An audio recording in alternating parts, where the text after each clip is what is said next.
5 నెలల్లోనే కాంగ్రెస్ పని అయిపోయిందన్న కేటీఆర్ వ్యాఖ్యలకు గట్టి కౌంటర్ ఇచ్చారు మంత్రి కోమటిరెడ్డి వెంకటరెడ్డి. ఓవైపు బీఆర్ఎస్ ఓటమి, మరోవైపు చెల్లెలు కవిత భవితవ్యంపై ఆందోళనతో ఆయన ఇష్టం వచ్చినట్లు మాట్లాడుతున్నారని అన్నారు. నోరు అదుపులో పెట్టుకోవాలంటూ కేటీఆర్కు స్ట్రాంగ్ వార్నింగ్ ఇచ్చారు. మరోసారి తమ ముఖ్యమంత్రి రేవంత్ని తిడితే పరిస్థితి తీవ్రంగా ఉంటుందని హెచ్చరించారు కోమటిరెడ్డి.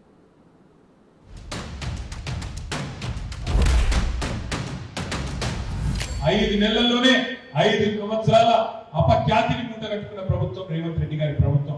ఇప్పటికి మేము చూస్తా ఉన్నాం, పార్లమెంట్ ఎన్నికల్లో చూస్తున్నాం, ఇతర సందర్భాల్లో కూడా ప్రజలు కలిసినప్పుడు స్పష్టంగా కనబడతాం. తినే పల్లెల్లో అనవసరంగా మనుపోసుకున్నాం, బ్రహ్మాండంగా ఉన్న పరిస్థితిని చెడగొట్టుకున్నాం అనే మాట ఇవాళ సర్వత్రా వినబడతా ఉన్నది. పాపం కాంగ్రెస్ మిత్రులు ఇక్కడ ఉండే వెంకటరెడ్డి, ఉత్తమ్ కుమార్ రెడ్డి, మిగతా మిత్రులు ఎవరైతున్నారో వాళ్ళు కూడా ఆలోచించుకోవాలి.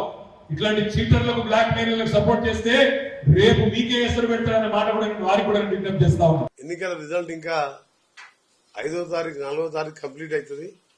ఆ తర్వాత బీఆర్ఎస్ పార్టీ అనే పార్టీ అంటే బీఆర్ఎస్ గానీ టీఆర్ఎస్ గానీ వాళ్ళు మార్చుకున్న పేర్లు గానీ మొత్తం కూడా భూస్థాపితం కాబోతున్న సందర్భంలో ఫ్రస్ట్రేషన్ లో ఒకవైపు ఇంట్లో ఫ్యామిలీలో వాళ్ళ చెల్లె జైల్లో ఉండడం, అది బెయిల్ రాదని తెలుసా ఆయన, ఆ ఫ్రస్ట్రేషన్, పదవి పోయిందని ఫ్రస్ట్రేషన్, ఏం పోయిందో కానీ కేటీఆర్ గారు ఒక చదువుకున్న వ్యక్తి, అమెరికాలో చదువుకున్నని చెప్పి చెప్పుకునే వ్యక్తి ఇవన్నీ పిచ్చి మాటలు మాట్లాడుతున్నాడు.